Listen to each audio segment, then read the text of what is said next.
Selamat malam pemirsa, Iran dan Amerika Serikat menyatakan telah menandatangani perjanjian damai secara digital. Kini Amerika Serikat dan Iran berada di jalur diplomasi damai. Di putaran pertama pekan lalu, negosiasi damai di Swiss menghasilkan sejumlah kemajuan, mulai dari kesepakatan peta jalan menuju perjanjian final dalam 60 hari ke depan, hingga pembentukan mekanisme komunikasi untuk mencegah eskalasi konflik di kawasan. Namun, optimisme itu belum sepenuhnya menjamin perdamaian. Di tengah perundingan, delegasi Iran sempat menghentikan sementara pembicaraan setelah Presiden Amerika Serikat Donald Trump kembali melontarkan ancaman terhadap Teheran. Sementara itu, Israel juga menegaskan tidak akan menarik pasukannya dari Lebanon. Padahal penghentian operasi militer Israel menjadi salah satu tuntutan utama Iran dalam negosiasi ini. Akankah Israel akan terus menjadi batu sandungan perdamaian? Lalu seberapa besar peluang perundingan ini berujung pada perdamaian yang nyata? Bersama saya Fitri Megantara, inilah Top Issue Israel batu sandungan kesepakatan Amerika Serikat Iran.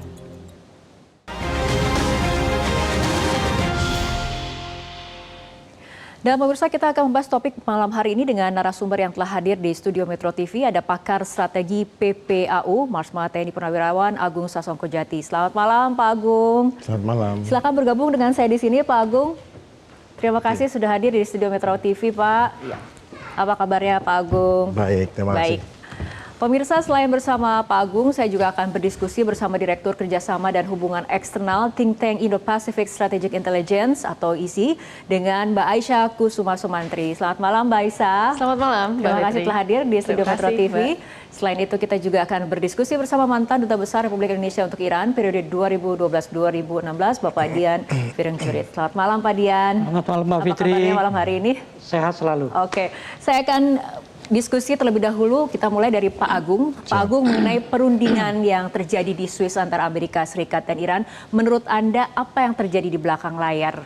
Oke, bagus. Mari kita lihat perangkuman kesepakatan MOU yang utama. Saat ini yang drama yang terjadi pada kemarin malam sampai ini adalah kenapa?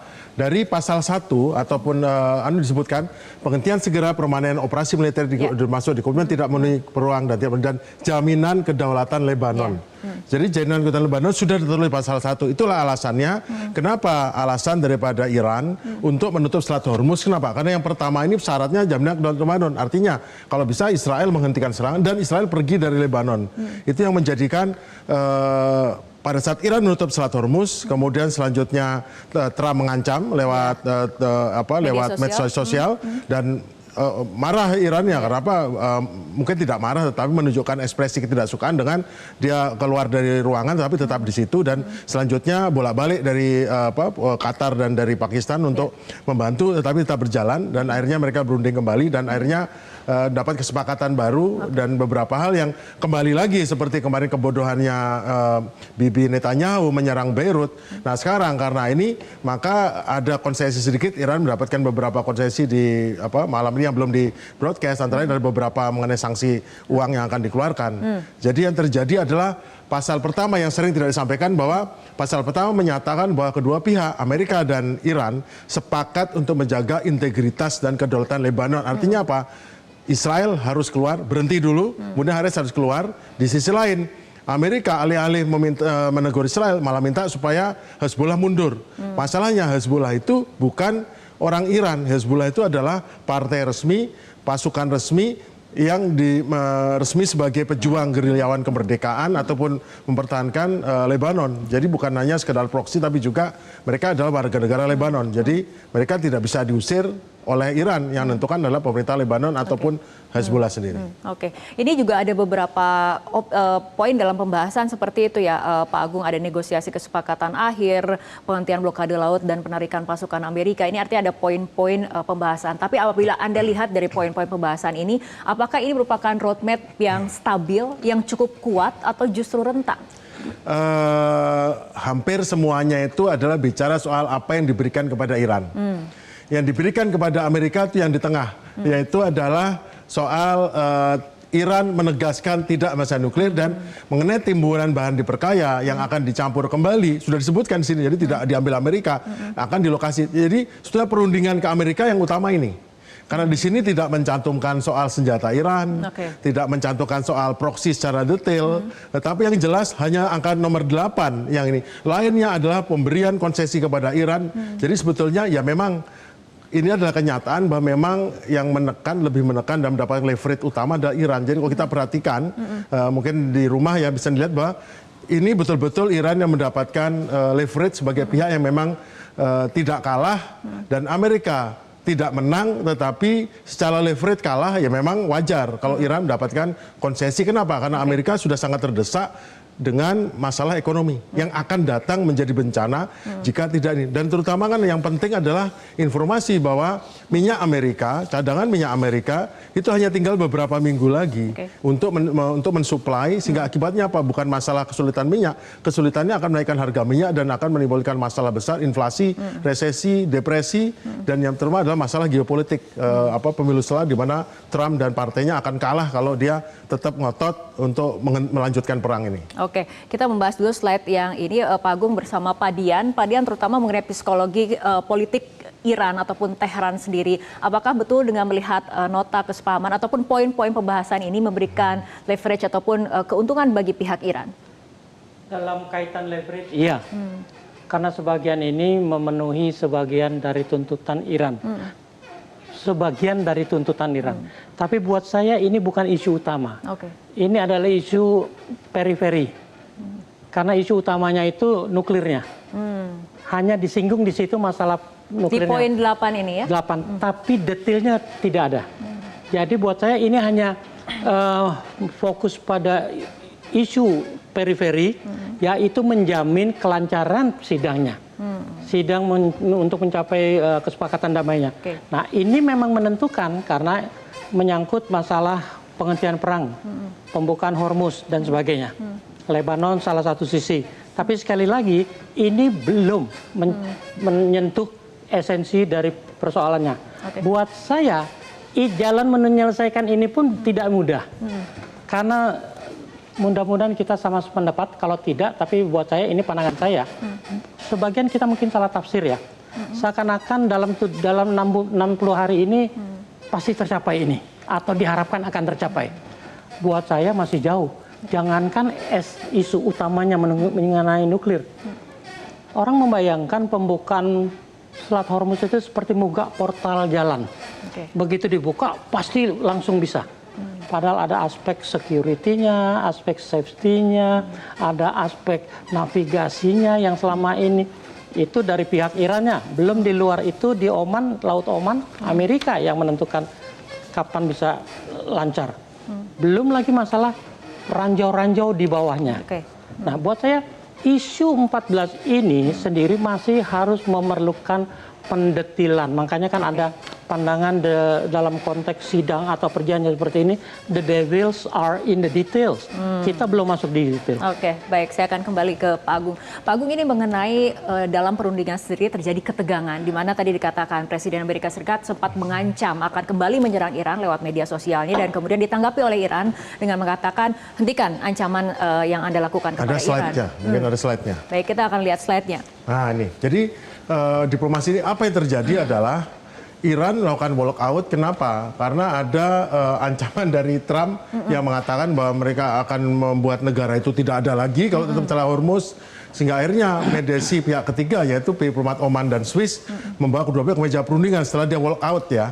Kemudian habis itu tidak ada jabat tangan, tidak ada pertukaran dokumen, dan bagian uniknya Menteri Luar Negeri Qatar tidak mau salaman dengan Vance, tidak mau dan itu mungkin ada hubungannya dengan ledakan di Qatar.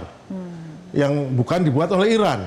Karena itu makanya ada sesuatu yang unik, karena Qatar sendiri adalah pangkalan udara terbesar Amerika di Teluk itu di Qatar. Ya, kemudian dalam draft sementara yang dihasilkan hanya 45 halaman ya. Jadi semuanya adalah melalui perantara. Jadi pihak Iran, pihak Amerika diwakili oleh dari Oman, Swiss, dan dari Pakistan ya.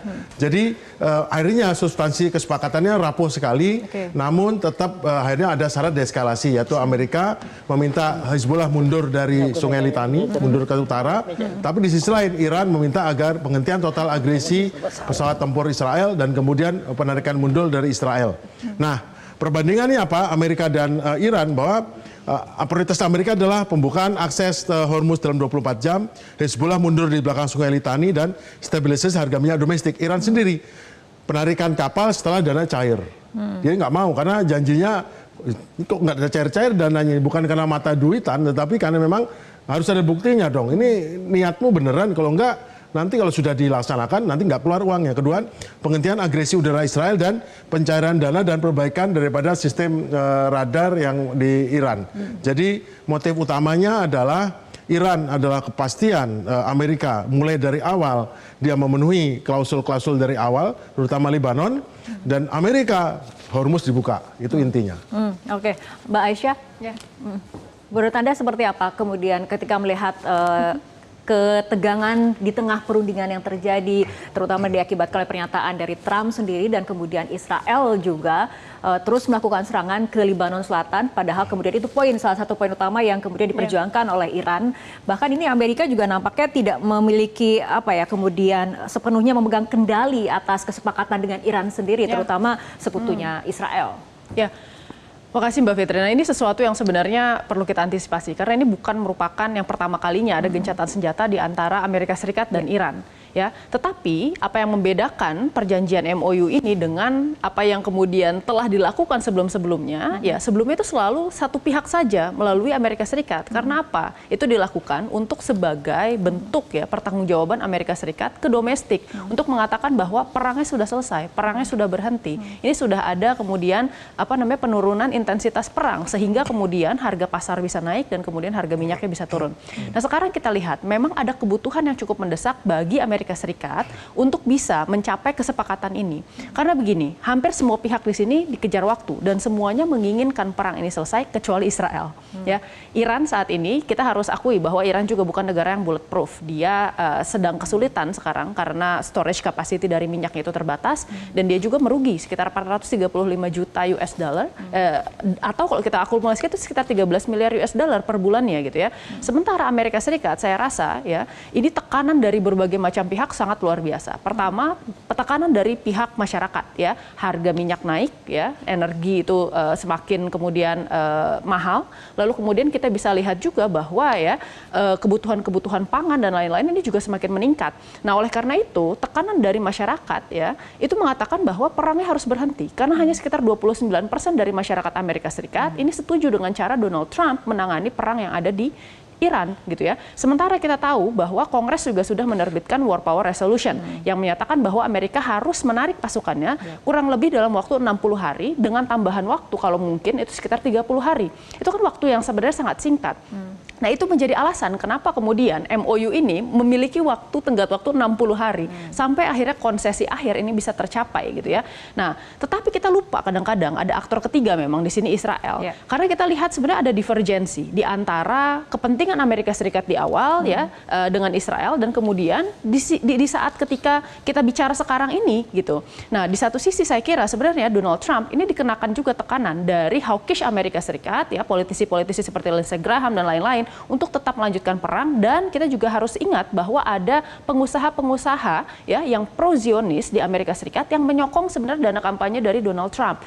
Nah, Netanyahu berusaha untuk memanfaatkan hal ini. Pertama, kepentingan dia adalah tentu saja ada kepentingan nasional di situ, yaitu mensecure sebenarnya wilayah untuk ya di kawasan selatan Lebanon sampai ke Sungai Litani. Jadi buffer zone-nya mau dinaikkan ke sana. Lalu yang kedua, kepentingan untuk bisa mendapatkan dukungan suara untuk pemilunya nanti di bulan Oktober. Kita tahu sekarang ada koalisi lain yang melawan Likud. Ini ada koalisi yang dibentuk oleh mantan-mantan PM dari Israel, ada Naftali Bennett dan kemudian ada juga Yair Lapid ya, yang sekarang memegang popularitas jauh lebih tinggi dibandingkan dengan Netanyahu ya, 48% dibandingkan dengan Netanyahu yang 41%, itu kan cukup besar gitu. Jadi kita lihat sebenarnya Netanyahu akan berusaha untuk memanfaatkan sentimen-sentimen negatif yang ada di media-media terkait kekalahan Amerika Serikat untuk mengatakan, lihat Amerika Serikat sekarang sudah mulai diremehkan. Jadi ada kemungkinan besar Netanyahu akan mencoba mengeksploitasi sebenarnya keinginan Donald Trump untuk bisa memiliki legasi yang positif dan kemudian untuk bisa ya mempertahankan sebenarnya posisi Amerika Serikat sebagai hegemon. Padahal kalau kita lihat tadi sebenarnya dari 14 poin poin itu, pertama kita akan bicara bahwa ini semua poin hampir semuanya menguntungkan Iran, terutama tadi poin masalah nuklir yang dijadikan kemenangan simbolik. Itu sudah selesai harusnya di JCPOA di tahun 2015 ya. Dan kemudian untuk hal-hal lain saya kira ini sulit untuk dicapai dalam waktu 60 hari saja. Kenapa? Karena saya kira sebenarnya sebelumnya kalau kita bicara tentang JCPOA itu membutuhkan waktu sekitar 6 tahun dari 2009 sampai 2015 untuk bisa mencapai konsesi, dan itu pun dengan dukungan dari Rusia dan China. Jadi saya kira di sini masih ada jalan panjang.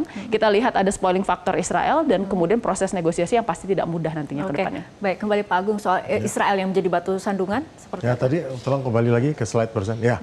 Jadi sebetulnya sekarang Israel apa yang dilakukan oleh Israel adalah strategi mandiri ekstrim. Dengan anggapan saya tidak bantu Amerika, yang dilakukan adalah aktivasi Octopus Doktrin apa? Menghancurkan infrastruktur, proksi Lebanon melakukan pembunuhan target terhadap komandan-komandan daripada Hezbollah dan lainnya. Tapi yang penting juga dia menghancurkan rumah-rumah dan jadi sekarang kenapa kok membunuh tukang susu? Karena infrastruktur ini dianggap nanti akan tetap eksis karena Hezbollah itu adalah memang bagian dari masyarakat itu. Jadi kalau Hezbollah nggak bisa dipotong, masyarakat yang dipotong. Memang ini kelihatannya kejam ya, tetapi itu pilihannya karena bagi dia dianggap suatu perang gerilya. Gerilyanya nggak dapat, masyarakat sedikitnya yang dibunuhin. Nah ini yang, tapi nyatanya kan kita lihat dunia barat, masyarakat barat, media barat membuat itu kecil, tidak membesar-besar. Kita pun juga nggak dapat berita bahwa betapa ada satu keluarga terbunuh, apa tidak ada sama sekali. Kemudian mereka menyiapkan pesawat F-35 dan F-15 untuk serangan langsung ke tanpa lampu hijau Pentagon. Tapi masalahnya adalah ancaman, yaitu mereka tidak akan dapat dukungan pengintaian dari Amerika, data satelit, dan terutama adalah kalau ada serangan balik, Amerika tidak melindungi dia, dan seperti yang terakhir kali pada saat dia menyerang tidak dibantu oleh Amerika, dan saat dia diserang dia tidak dibantu Amerika.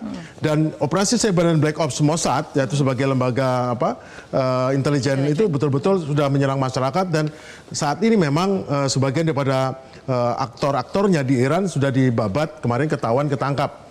Nah yang penting adalah stok rudal pencegatnya Iron Dome, Tamir, dan Patriot sudah sangat tipis, dan akhirnya yang paling berbahaya dia aktor yang terisolasi. Kenapa? Bahkan Presiden Trump sendiri bilang semua orang benci sama kamu loh, dia bilang gitu.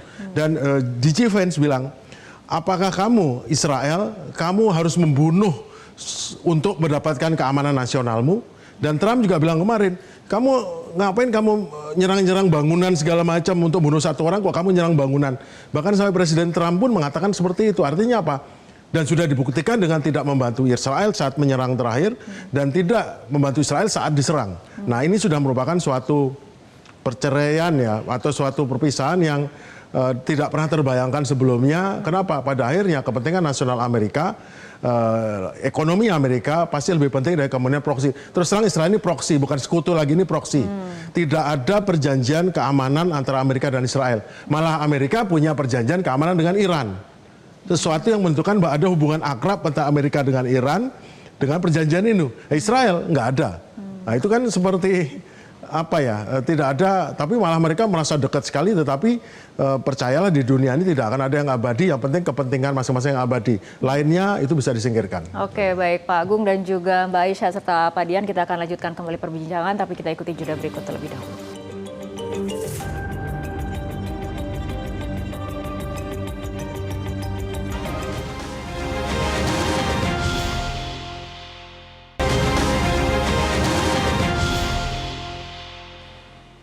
Pemirsa, diskusi kembali kami lanjutkan. Pak Dian, apabila kita lihat dalam poin-poin pembahasan tadi di dalam 14 poin, salah satunya kemudian yang selalu digarisbawahi oleh Iran adalah bagaimana harus menghormati kedaulatan dari Lebanon itu sendiri. Dan itu merupakan menjadi syarat mutlak bagi Iran untuk melanjutkan perundingan. Tapi kita ketahui juga bagaimana ada poin-poin soal pembebasan ekspor minyak, pencabutan blokade, pelepasan aset yang dibekukan. Apakah itu kemudian akan menjadi tawaran yang menggiurkan bagi Iran?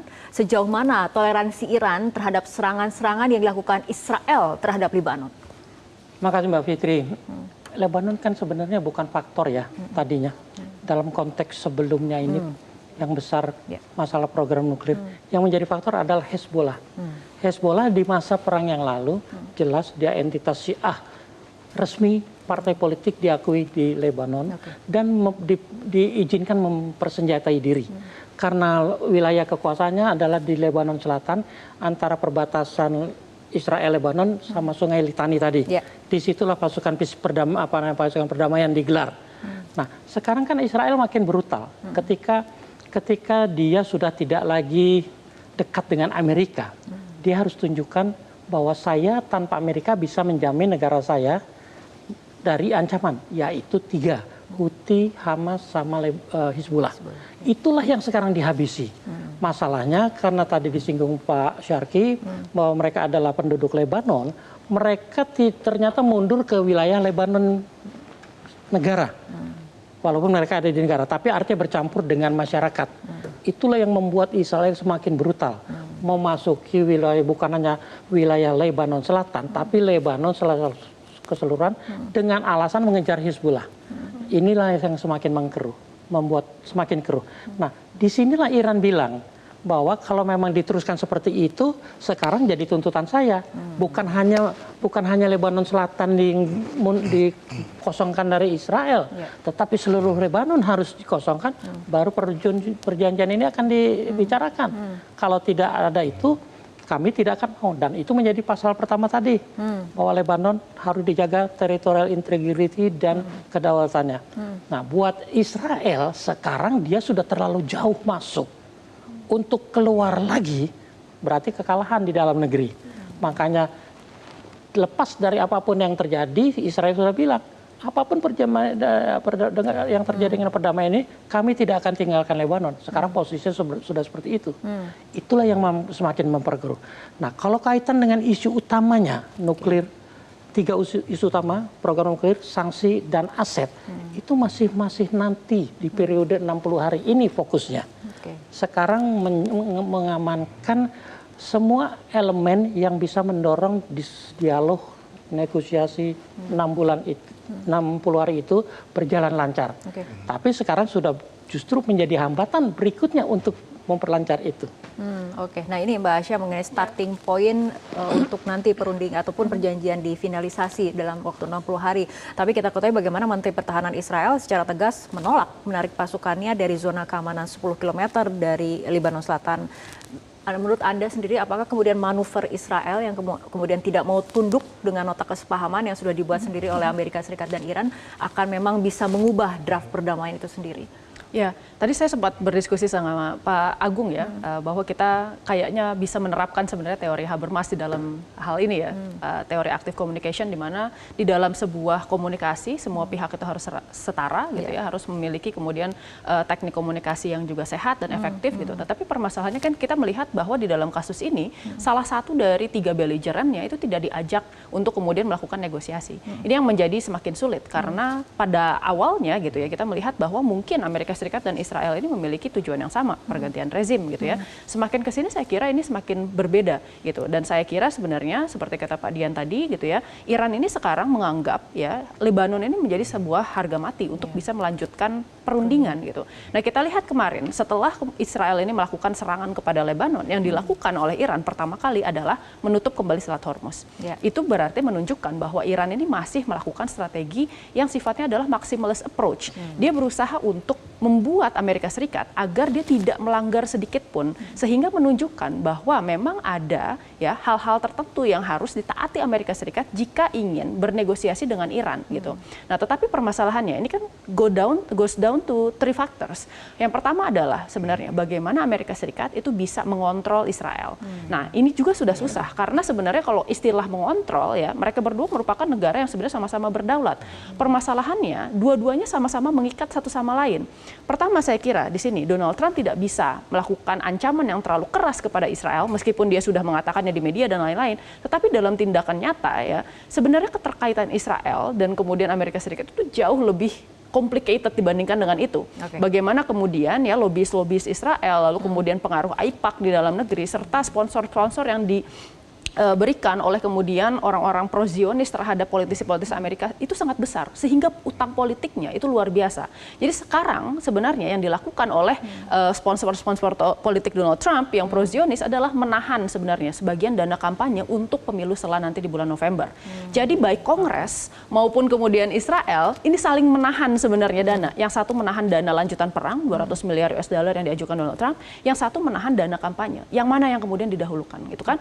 Lalu yang kedua saya kira di sini Netanyahu juga menyadari betul hal tersebut, mencoba untuk mengeksploitasi ya tingkat kerumitan sebenarnya politik di Amerika Serikat dan berusaha untuk menekan Donald Trump untuk mengabaikan perjanjian ini. Nah, ini kan sebenarnya tidak ingin kita lakukan gitu. Nah, pertanyaannya adalah seperti apa yang bisa dilakukan. Nah, yang kedua adalah tadi betul terhubung dengan pertanyaannya Mbak Rara, sejauh apa Iran bisa melakukan toleransi terhadap Lebanon? Karena kita tahu bahwa maximalist approach jelas dan yang namanya sebuah negara itu pasti akan mengutamakan kepentingan nasional gitu. Tetapi permasalahannya karena kita melihat bahwa hubungan Hezbollah dengan pemerintah Iran ini sudah sangat lekat, dua-duanya sama-sama Syiah dan sama-sama merupakan kemudian axis of resistance. Saya kira sebenarnya ada hal-hal yang perlu kemudian dikonsesikan di antara Iran dan kemudian Hezbollah gitu ya. Seperti apa kemudian toleransi yang akan dibentuk dan bagaimana bantuan-bantuan yang akan diberikan oleh Iran itu bisa berdampak secara efektif gitu ya. Tidak hanya kemudian kita menjadi debat kusir saja, tetapi nanti menghasilkan sebuah sesuatu yang kemudian bisa lebih produktif di antara semua pihak. Oke, saya akan bergeser ke Pak Agung. Itu tadi mengenai hubungan Amerika Serikat Israel yang begitu complicated dan juga kaitannya dengan Iran. Tapi ini kita lihat bagaimana upaya perundingan dan apa yang terjadi di lapangan. Kemudian dalam draft kesepakatan awal, Pak Agung, terdapat pembentukan sel dekonflikasi ataupun deconfliction cell dan komite tingkat tinggi. Nah, menurut Anda dari kacamata militer, seberapa efektif mekanisme teknis ini dapat meredam provokasi di lapangan? Semacam itu, hal semacam itu pernah dilakukan pada zaman Perang Dingin dahulu.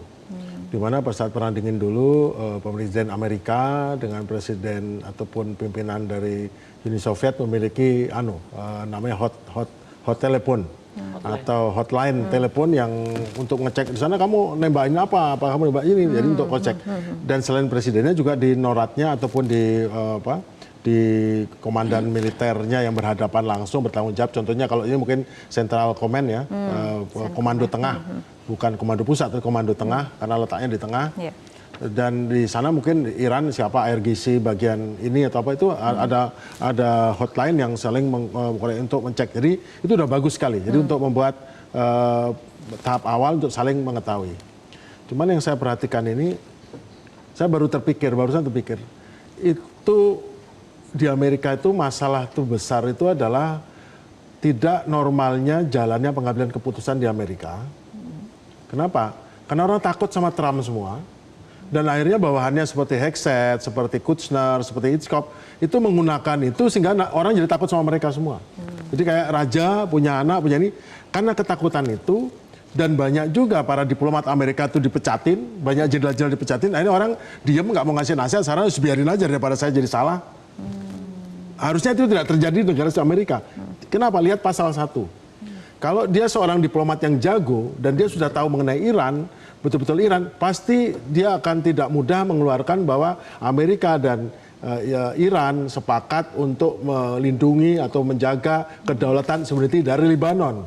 Dengan situasi Israel seperti itu. Artinya apa? Sengaja oleh Iran ditahan 2 minggu, sampai terjadi eskalasi sehingga akhirnya mau tembak-tembakan dan mau ini, akhirnya nyerah. Trump tidak menambah 2 pasal yang memberatkan itu, kemudian digambang, akhirnya sampai Israel menyerang Beirut dan Iran balas, kemudian untuk mencegah dia balas, ya sudah mana ini dikirim ke Trump lagi, sampai tahu langsung ditandatangani. Artinya MOU ini tidak diperiksa dengan baik oleh pihak Amerika. Dan saya lihat Iran dengan cerdasnya memasukkan semua pasal yang pada saat dan begitu dikirim ke Trump, tidak ada yang berani bilang, Pak itu belum sempurna, Pak belum bagus, kenapa? Daripada kena masalah. Jadi itu tindakannya sangat tidak Amerika sekali, itu sangat, bahkan untuk standar kita pun tidak begitu. Mengambil keputusan harusnya jangan takut sama siapa pimpinannya, mau sama siapa pimpinan seperti ini, ya harus ada memberikan saran, dan ini sudah tidak jalan. Akibatnya pasal-pasal yang kita lihat, kok pasal-pasalnya jadi kayak untung sekali, jadi kelihatan lemah sekali, weak sekali, ya karena memang tidak memberi tempat pada profesional untuk membantu menulis itu, karena semua takut sama Trump. Jadi dengan membaca, pasti kita udah tahu, oh situasinya seperti ini, karena kita kan setiap hari ngelihat ya segmennya. Jadi kembali lagi ke pertanyaan tadi, Trump tidak memberikan tempat kepada profesional untuk membantu dia, dan betul-betul Trump mengambil alih banyak kerjaan tingkat makro dan mikro. Yang terjadi adalah pasal-pasal ini justru membuat lemah Amerika, sehingga tidak bisa diaplikasikan. Harusnya menjaga kedutaan Lebanon dengan melihat situasi itu, ya harus ada tambahan seperti itu. Tetapi mungkin Pak Dubes tahu bahwa tidak ada sama sekali pasal yang membuat Amerika leluasa. Ini memberi keleluasaan pada Iran untuk menyerang Amerika, menekan Amerika, menginjak Amerika. Amerika sendiri nekennya cuman bisanya akhirnya sekarang ngancam-ngancam yang harusnya tidak boleh. Padahal itu ada pasal menyatakan dilarang untuk saling mengancam, dilarang saling menyerang. Baik. Demikian. Oke, baik Bapak-Bapak dan juga Mbak Aisyah, kita akan lanjutkan kembali perbincangan, tapi kita ikuti jeda berikut terlebih dahulu.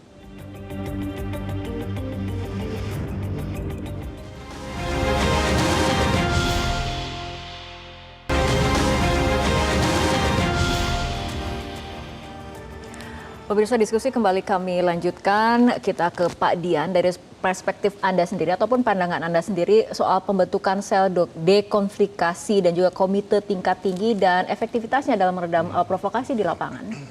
Kita belum bisa bicara efektivitas komisi ini. Karena kesepakatan ini saja belum dimulai.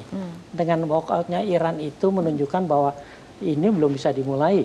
Karena untuk dimulai harus ada, orang bilang seremoninya itulah di Jenewa. Karena Trump tidak mungkin akan bertemu langsung, berjabat tangan langsung dengan Pezeshkian misalnya. Buat saya ini adalah perwakilan, tapi yang akan menjadi simbol dimulainya ini. Nah, komisi itu hanya bisa bekerja untuk mengawasi jalannya pasal demi pasal, bagaimana implementasi di lapangan. Kalau tidak ada yang jalan, ya mereka akan melaporkan ini harus diapakan lagi. Nah, dalam konteks pasalnya berjalan, katakan pembukaan, tapi apakah dijamin dalam 60 hari ini terbuka dengan komplikasi yang ada di sekitar Hormuz sendiri? Buat saya itu pun masih memerlukan persetujuan kedua belah pihak. Nah, komisi ini akan menilai apakah kemajuan di sana lambat atau cepat, apa prioritas berikutnya yang harus dilakukan setelah pembukaan Hormuz baik oleh Iran maupun oleh Amerika. Kan tahap berikutnya adalah tadi tuh, apakah mau mulai digarap rencana rekonstruksi, rencana loh, baru rencana. Belum lagi kalau tadi dikaitkan dengan Lebanon, lebih rumit lagi. Bisakah melalui komisi ini Amerika diminta untuk menenteramkan Israel, untuk menghormati territorial integrity-nya Lebanon? Buat saya Lebanon sendiri sebenarnya, tapi ini membuktikan bahwa Hezbollah itu memang political party yang sah, boleh dipersenjatai dan lebih kuat dari angkatan bersenjata Lebanon. Itu betul ternyata. Karena sekarang angkatan bersenjata Lebanon praktis tidak terdengar. Karena Israel bisa mengejar sampai masuk ke Lebanon Tengah, Lebanon Utara. Nah, pentingnya komisi ini adalah ketika semua ini, faktor Lebanon clear, faktor Hormuz clear, baru yang lain berjalan, itu mulai kelihatan perannya, efisiensi atau efektivitas atau tidaknya komisi ini. Oke, kembali pada MOU-nya sendiri, Pak Dian, bila Iran melihat Amerika tidak mampu menghentikan ataupun membatasi langkah Israel terutama di Lebanon, apakah secara diplomatik ini akan membuat nilai kesepakatan itu menjadi berkurang di mata Tehran sendiri? Belum bisa dikatakan berkurang, karena kita menunggu 60 hari. 60 hari ini bisa diperpanjang berdasarkan kesepakatan kedua belah pihak. Kalau tidak sepakat kedua belah pihak, berarti 60 hari ini selesai adalah akhir dari gencatan senjata. Tinggal apakah Amerika mau melanjutkan seperti gencatan yang sebelumnya tanpa perundingan terus dia tinggalkan, atau dia akan kembali dengan serangan yang baru. Belum bisa diramal. Baik, Mbak Aisyah, 60 hari ini akan diisi oleh apa? Karena kemudian ada peta jalan 60 hari menuju kesepakatan final. Apakah kemudian 60 hari ini sangat menentukan atau seperti biasa kemudian kesepakatan akan berakhir dengan kemudian letupan-letupan serangan seperti itu dan komitmen yang tidak dihormati oleh kedua pihak seperti itu? Saya kira kalau melihat ya tuntutan yang kemudian dibicarakan di awal pelaksanaan MOU ini, saya kira hampir semua poinnya ini menguntungkan Iran. Bahkan kalau kita bicara tentang nuklir sendiri, itu kan sebenarnya sesuatu yang done deal sebenarnya. Dan kalau misalnya dibilang bahwa Amerika Serikat meminta Iran tidak memiliki senjata nuklir, baru beberapa bulan yang lalu kita tahu bahwa kemudian Pezeshkian mengumumkan hal yang sama sebenarnya. Nah, makanya kita melihat sebenarnya kalau dari segi Iran ini pasti tidak akan ada masalah ya, karena mereka secara strategis memang diuntungkan dengan klausel-klausel yang ada di dalam peperangan ini. Nah, permasalahannya ada di dalam sisi Amerika Serikat dan Israel. Nah, saya rasa Amerika Serikat dan Israel dua-duanya ini punya sejarah ya untuk melanggar perjanjian yang sudah ada disepakati, lalu tiba-tiba ada act of war. Yang apapun itu ya labelnya, tetapi kalau kita lihat apakah itu blokade, misalnya apakah itu kemudian serangan-serangan, apakah itu kemudian sabotase, itu semua bisa dilihat sebagai tindakan-tindakan perang. Nah, sekarang kan kita mempertanyakan lagi nih, apakah kemudian kedua negara ini bisa bertahan di dalam kemudian klausel yang jelas-jelas secara strategis ini kurang menguntungkan bagi mereka untuk bisa menegosiasikan kondisi-kondisi tersebut. Apabila misalnya ada intervening variable di dalam Amerika Serikat, taruhlah misalnya tiba-tiba anggaran dana 200 miliar US dollar tersebut untuk melanjutkan perang dikabulkan oleh Kongres, yang mana most likely itu unlikely ya. Tetapi kemudian apabila itu dilakukan, mungkin saja sebenarnya perangnya akan berlanjut. Karena apa? Karena Amerika Serikat sekarang berada di dalam cut off bargaining position yang sebenarnya merugikan untuk mereka. Kenapa berhenti? Karena mereka pun tidak punya kekuatan untuk bisa menaiki tangga eskalasi atau kemudian meningkatkan kekuatan gitu ya. Mereka sebenarnya tidak puas, tetapi tidak punya pilihan lain untuk kemudian kemana-mana sebenarnya sekarang gitu. Nah di sisi lain saya kira ini yang harus diwaspadai juga ini adalah Israel. Lagi-lagi ini merupakan spoiling factor kita ya, gitu ya. Kalau misalnya seandainya Israel ini bisa melakukan dan menemukan konsesi dengan Amerika Serikat, misalnya Donald Trump ini kan menawarkan, baik kita keluar sekarang dari perang ini, kita hentikan perangnya, dan jelas Israel tidak akan berani sebenarnya untuk menyerang Iran seorang diri. Tetapi sebenarnya dia tetap butuh jaminan keamanan. Bagaimana caranya? Donald Trump itu meminta sebenarnya negara-negara GCC untuk bisa menandatangani perjanjian Abraham Accord. Permasalahannya kan ini nggak mau kemudian dilakukan oleh negara-negara GCC karena popularitas Israel yang sangat buruk dan memang hubungannya banyak yang belum menormalisasi hubungan diplomatik kecuali UAE yang kita tahu ya di tahun 2010 kalau nggak salah 2000 atau 2010 ya udah menandatangani itu gitu ya. Jadi ini sebenarnya masih berada di dalam masa kritis 60 hari ini. Kita berharap sebenarnya ya perjanjiannya ini bisa dicapai dalam waktu 60 hari ya. Dan nanti, kalaupun misalnya seandainya tercapai, kemungkinan besar memang tidak ada perubahan fundamental di antara hubungan Amerika Serikat dan Iran. Tetapi setidaknya, ya perdamaian negatif atau negatif peace ini bisa tercapai. Nah, kalaupun misalnya ternyata 60 hari ini gagal, ada beberapa skenario yang bisa terjadi. Yang pertama adalah kembali melakukan eskalasi, yang mana saya agak meragukan dari sisi Amerika Serikatnya, ya. Tapi yang kemudian terjadi dan mungkin ini akan menjadi salah satu kemungkinan terbesar adalah ini perangnya akan menjadi low intensity conflict dalam jangka waktu yang sangat panjang. Jadi misalnya tetap ada tindakan-tindakan militer skala terbatas ya yang dilakukan oleh Amerika Serikat maupun Iran gitu ya. Apakah itu melalui asasinasi, sabotase, misalnya perusakan fasilitas-fasilitas strategis ya, tetapi tidak pernah sampai ke tahapan perang terbuka lagi. Jadi di-keep sebagai sebuah gray zone warfare. Oke. Nah, dari Pak Agung seperti apa? Tadi ada beberapa kemungkinan di jeda 60 hari untuk Amerika Serikat sendiri apakah akan melakukan eskalasi konflik, tapi itu kemungkinannya kecil menurut Mbak Aisyah, atau ini akan dijaga low intensity konflik, ada tindakan-tindakan militer yang terbatas. Amerika itu punya dua contoh hubungan unik dengan negara. Satu, mengembargo Kuba dari tahun 60-an. Kemudian gencatan senjata dengan Korea Utara sejak tahun 50-an. Artinya apapun mungkin terjadi, tapi yang penting bagi Amerika dan bagi Iran adalah stabilisasi dulu. Stabilisasi maksudnya menstabilkan ekonominya, menstabilkan persediaan senjatanya, logistiknya, dan menstabilkan kehidupan masyarakatnya. Itu yang paling penting. Kenapa? Karena terkait kalau Iran terkait dengan mengurangi tekanan di dalam negerinya, sama juga dengan yang lain, meskipun tidak ada kejar-kejaran untuk pemilihan umum. Di Amerika tekanan politik. Nah, kalau itu sudah stabil, maka Amerika tentu punya pilihan. Nah, sekarang Amerika tidak banyak punya pilihan kecuali menyetop konflik, dan meskipun harus memberi konsesi Iran banyak, itu juga rugi. Nyatanya semua adalah mengembalikan Iran kepada posisinya sebagai negara yang berdaulat. Jadi tidak ada Amerika ekstra, dia hanya mengembalikan, Iran senang itu dikembalikan posisinya, boleh ekspor, boleh jual, boleh ini. Jadi tidak ada Iran dikasih ekstra uang, dan toh uang yang dipakai pun juga uang dari Iran. Jadi akhirnya sebetulnya hanya dikembalikan, dipulihkan harkatnya. Jadi bayangkan betapa berkuatnya Amerika bisa menentukan harkat hidup negara lain.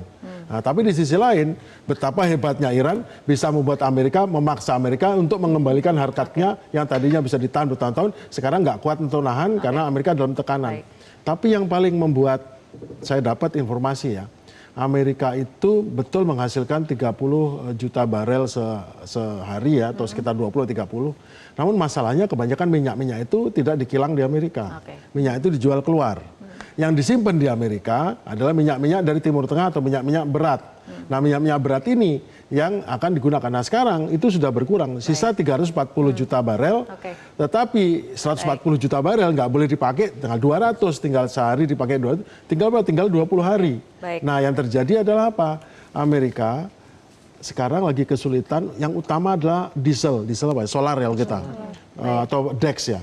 Itu sekarang yang sulit. Banyak militer Amerika sudah hampir nggak jalan karena tidak bisa mendapatkan suplai diesel. Yang pertama, yang kedua, transportasi barang-barang sudah mulai kesulitan mendapatkan diesel. Berapapun harganya nggak bisa. Itu yang membuat Amerika sekarang menjadi tidak bisa untuk melanjutkan konflik ini lebih lanjut karena itu belum stabil. Baik Pak Agung, Pak Dian dan juga Mbak Aisyah, seperti biasa kita harus tahan dulu perbincangan karena kita ikuti jeda berikut terlebih dahulu.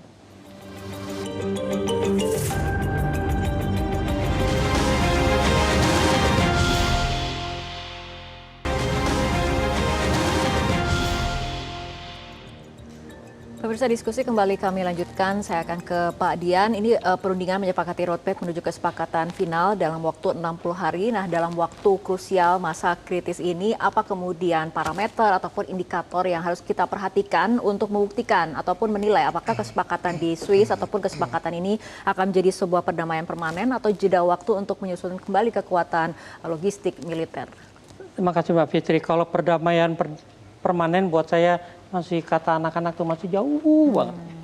Jadi yang perlu diprioritaskan adalah menjaga agar gencatan senjata ini terus berlangsung. Dengan gencatan senjata ini akan berlangsung, peluang untuk melanjutkan negosiasi terbuka. Masalahnya satu, Amerika menghadapi dilema. Perjanjian ini yang kesepakatan MOU ini terlihat menyenangkan Iran, tapi mengecewakan Israel. Buat saya Amerika harus memilih siapa yang akan dikedepankan supaya kepentingan dia ke depan, jauh ke depan lebih terpenuhi. Saya kira dengan Iran, tapi dengan Iran buat saya dia harus hati-hati bermain dengan Israel untuk tidak berlama-lama menindas Lebanon. Oke, Mbak Aisyah? Pertama saya kira ini harus dituruti oleh semua belah pihak ya. Ego yang harus diturunkan, karena mau tidak mau kalau kita bicara tentang konsesi ya, maka akan ada kompromi yang perlu dilakukan oleh berbagai macam pihak gitu ya. Baik itu Amerika Serikat pasti akan ada yang dikorbankan, begitu juga dengan Iran pasti akan ada ya yang dikorbankan. Jadi tidak akan 100% muncul. Tetapi kan kita melihat bahwa hampir tiap negara di dalam perjanjian ini masih menerapkan maximalist approach dan mereka masih berusaha untuk melanggar red line satu sama lain. Jadi saya rasa itu yang harus diperhatikan. Jangan sampai ya ketika kemudian keduanya tidak bisa menurunkan garis batas dari keinginan atau kepentingan negara mereka, pada akhirnya yang akan terbengkalai dan menjadi korban adalah ya kita seluruh masyarakat dunia yang tercekik dengan ekonomi yang semakin kesulitan ini gitu. Dan tentu saja ya ini harus ada pemenuhan sebenarnya syarat-syarat dari gencatan senjata ini, termasuk diantaranya adalah ketiadaan perang kinetik atau kemudian kekerasan selama perundingannya masih berjalan. Oke, Ya. Pak Agung? Banyak orang mengira bahwa perundingan damai itu adalah kompromi yang semua bisa gembira win-win.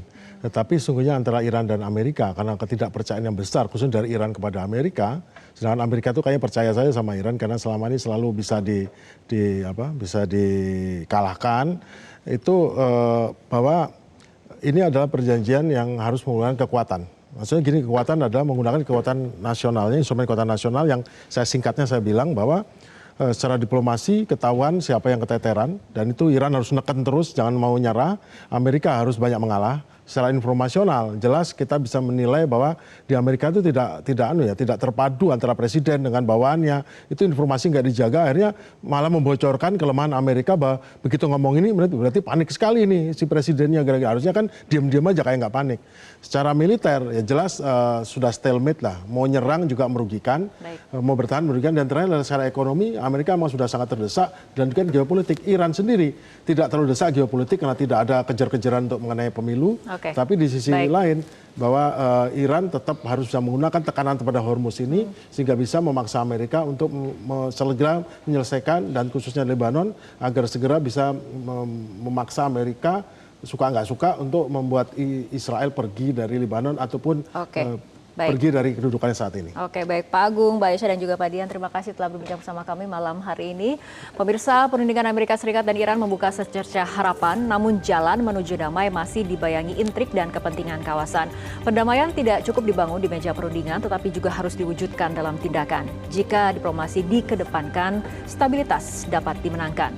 Namun, jika konfrontasi terus dipertahankan, harapan akan tertinggal dan ketegangan akan berkepanjangan. Saya Fitri Megantara, terima kasih atas perhatian perhatian Anda. Selamat malam, sampai jumpa.